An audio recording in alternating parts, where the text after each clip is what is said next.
हम अक्सर ये कह देते हैं कि खाने के शुरू में पानी पी लें। कितने शुरू में, कितना वक्त पहले, खाने के दरमियान में, कितना दरमियान में और कितनी मिकदार में, और एंड पे नहीं पीना चाहिए, नबी करीम सल्लल्लाहु अलैहि वसल्लम के तरीके के हवाले से बताइए। इसके बारे में ना मैं आपको बहुत प्यारा एक वाकया भी जी बताता हूँ। मैं उस वक्त अहादीस को इतना ज़्यादा नहीं जानता था, तो मैंने लोगों को बताया कि खाने में पानी लेना ही नहीं चाहिए। तो वो मेरे सामने ना वो एक बात रखते थे कि खाने से पहले पानी पीना सोना है, दरमियान में पीना चांदी है, एंड पे पीना। मैंने कहा भाई साहब ये कभी भी सच पे मबनी नहीं हो सकता, क्योंकि मेरा ये मानना है कि नबी सल्लल्लाहु अलैहि वसल्लम को अल्लाह ताला ने रहमतल लिल आलमीन बना के भेजा है, और नबी सल्लल्लाहु अलैहि वसल्लम कभी ऐसी बात कह ही नहीं सकते जिससे कोई तकलीफ हो। अब इसको मेडिकली पॉइंट ऑफ से जी जानिए। जी आपने सब्जियां अगर ली जी। तो वो आपके स्टमक में 2.5 घंटे रहेंगी। अगर आपने दालें ली तो वो 4 घंटे रहेंगी। अगर आपने गोश्त लिया तो वो 6 घंटे रहेगा। जबकि जो पानी है वो मैक्सिमम 2 से 3 मिनट रहेगा। अब मैं आपको साइंटिफिकली बताता हूँ, जब खाना आपके सामने आता है, जी आपकी आंखें उसको देखती हैं तो उसका इमेज लेती हैं, और वो इमेज वो ब्रेन को देती हैं, और ब्रेन उसी इमेज के अकॉर्डिंग उस खाने को डाइजेस्ट करने के लिए सिक्रीशन प्रोड्यूस करता है। वो आपके मुंह में जो पानी आता है ये वो एक्चुअल में सिक्रीशन है जिसने खाने को डाइजेस्ट करना है। ठीक है। ठीक है। अब आपने क्या किया, खाना भी बाहर पड़ा हुआ है, आपने कहा खाने से पहले पानी पीना सुन्नत है। जी आपने वो पानी पी लिया तो वो सिक्रीशन उसके अंदर डाइल्यूट होगी, और 3 मिनट के बाद, 4 मिनट के बाद आपके स्टमक से निकल जाएगी। अब वो सिक्रीशन तो दोबारा बननी नहीं। अब दूसरी सिक्रीशन कब बनेगी? आपने खाना लिया, आपके टेस्ट बुड पे लगा, और उसने ब्रेन को टेस्ट के अकॉर्डिंग मैसेज किया, और ब्रेन ने फिर दोबारा से एक सिक्रीशन पैदा की। ठीक है। अभी आप खाना खा रहे थे, आपने कहा खाने के दौरान पानी पीना, जी। पहले सोना है बाद में चांदी है। चांदी है। तो आपने फिर पानी ले लिया, तो आपने वो सिक्रीशन को दोबारा फिर उसके अंदर डाइल्यूट किया और वो स्टमक से निकल गई।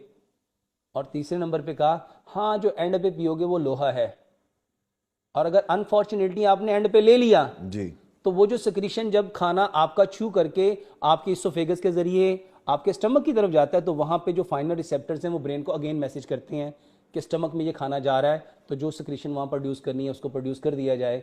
तो वो खाना जब वहाँ पहुँचता है और आपने एंड ऑफ ईटिंग में पानी पी लिया, तो वो सारी सिक्रीशन को अपने अंदर डाइल्यूट करेगा और 3 मिनट में आपके स्टमक से लेके चला जाएगा। अब खाने में तो 2.5 घंटे वहाँ रहना है।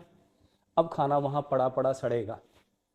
वो जो सड़ेगा उससे गैस प्रोड्यूस होगी, और उसी गैस को आज मेडिकली पॉइंट ऑफ व्यू से कहा जाता है गैस्ट्राइटिस। जी बिल्कुल। और यही गैस्ट्राइटिस जब 1 दिन 2 दिन 3 दिन 4 दिन कंटिन्यूस रहता है तो ये गैस्ट्राइटिस बन जाता है। और ये गैस्ट्राइटिस जब बनेगा, अब इसके मजे की बात आपको बताता हूँ। अब खाना तो स्टमक में आ गया, अब वहां पे उसको डाइजेस्ट करने की सिक्रीशन ही नहीं, क्योंकि वो तो आपने पहले सोना समझ के, चांदी समझ के, लोहा समझ के पानी पी लिया और वो सिक्रीशन को बहा के ले गया। ठीक है। अब यहाँ क्या होगा? अब स्टमक जो है ये भी एक वाइटल ऑर्गन है, ये ब्रेन को मैसेज करेगा इसको हजम करो। अब ब्रेन के पास कोई और इंफॉर्मेशन नहीं है, क्योंकि स्टमक में ना तो आंखें हैं, ना ही टेस्ट बुड है, ना ही कोई रिसेप्टर्स हैं जो ब्रेन को मैसेज कर सकें कि ये क्या है। तो फिर ब्रेन क्या करता है, आपने जो कुछ जिंदगी में खाया होता है उसकी थोड़ी थोड़ी सिक्रीशन दे देता है। और ये जितनी सिक्रीशंस हैं ये सारी की सारी सवाए सलाइवा के, सलाइवा अल्कलाइन है जी। और बाकी सारी सिक्रीशन एसिडिक है। अब वो बंडल ऑफ एसिड आ जाते हैं। अब आपने सपोज खाया था मटन, आपने खाई थी बिरयानी, आपने खाई थी सब्जी, तो सब्जी के लिए तो सिर्फ वो सिक्रीशन चाहिए थी ना जिसने सब्जी को डाइजेस्ट करना था, लेकिन आपने ब्रेन को तो मैसेज किया नहीं। अब ब्रेन ने क्या किया, मल्टीपल उसने सिक्रीशन दे दी। जब वो मल्टीपल सिक्रीशन आएंगी वो सारी की सारी एसिड है और आपकी बॉडी में एकदम एसिड का लेवल बढ़ जाएगा, जिसको आप लोग कहते हैं तेजाबियत। तेजाबियत, जी बिल्कुल। वो कहता है यार मैंने तो इतना अच्छा खाना खाया लेकिन थोड़ी देर के बाद मुझे तेजाबियत होगी। वो तेजाबियत क्यों हुई? जो आपने पानी इनटेक किया। और अगर हम नबी सल्लल्लाहु अलैहि वसल्लम के तरीके पे आते, जिसके बारे में नबी सल्लल्लाहु अलैहि वसल्लम की सही बुखारी की हदीस है, अपनी भूख के 3 हिस्से करो, एक हिस्सा खाना, एक हिस्सा पानी और एक हिस्सा हवा के लिए, नफ्स के लिए छोड़ दो। इसके बारे में मुझे कोई हदीस तो नहीं मिली, लेकिन इमाम ने कय्यम रहमतुल्लाह अलैह का एक वाकया मिला कि इमाम ने कय्यम फरमाते हैं कि जो पानी आप पीते हो वो कम से कम खाने से 27 मिनट पहले पियो। 27 मिनट्स आप पहले ही ले लें। हाँ। जी। और अगर आप अकॉर्डिंग टू मेडिकल साइंस देखेंगे तो जो पानी आप पीते हैं वो पीने से आपके यूरिनरी ब्लैडर तक जाने में 30 मिनट लेता है। अच्छा। तो यानी जो पानी आपने इनटेक किया वो आपके पूरे यूरिनरी ट्रैक से गुजरता गुजरता गुजरता यूरिनरी ब्लैडर में 30 मिनट में आ जाता है। तो जो पानी आपने लिया, तो जब खाना आएगा तो उससे पहले आपका पानी वहाँ से जा चुका होगा। तो जो सिक्रीशन खाने को दे के प्रोड्यूस होगी वो बच जाएगी, वो खाने को एक्चुअल में डाइजेस्ट करेगी। जिसके लिए अल्लाह ताला ने उसको पैदा किया। तो सर अगर ज़रूरतन आपको पानी का सिप लेना पड़े, एक आधा सिप मैं ले भी लिया, उससे कोई फर्क मैं नहीं भी पड़ेगा? बताता जी हूँ प्लीज। पानी की ज़रूरत क्यों पड़ती है। जी वो ज़रूरत इस वजह से पड़ती है, खाना अटक जाता है। अच्छा, खाना क्यों अटकता है जी ये समझना है। जी प्लीज। अगर हम इमाम इब्ने कय्यम, बल्कि इससे पहले हकीम लुकमान की बात बताता हूँ।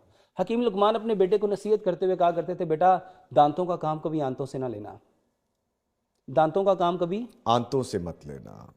जो दांतों ठीक का है। काम आंतों से लेगा वो बीमार पड़ेगा। अब इसको हम मेडिकली पॉइंट से समझते हैं। दांत 32 हैं जी और 4 टाइप्स के हैं। 8 दांत है एक नोक वाले, इसका काम है खाने को काटना। 8 दांत है 2 नोक वाले, इसका काम है खाने को फाड़ना। 8 दांत है 3 नोक वाले, इसका काम है खाने को चीरना। और 8 दांत है 4 नोक वाले, इसका काम है खाने को पीसना। दांतों का काम है खाने को काटना, फाड़ना, चीरना, पीसना। जी अगर हम खाने को 32 बार चू करेंगे, वो खाना क्या बन जाएगा? बिल्कुल मैश हो जाएगा वो, अच्छा, क्या वो अटकेगा? नहीं फिर तो नहीं। पानी की नीड होगी। नहीं। सर खाने को पानी बनाना सीखो। अगर आपने खाने को च्यू कर लिया, कितने टाइम? 32 टाइम। 32 टाइम आपको जीआईटी ट्रैक की कभी कोई प्रॉब्लम हो ही नहीं सकती।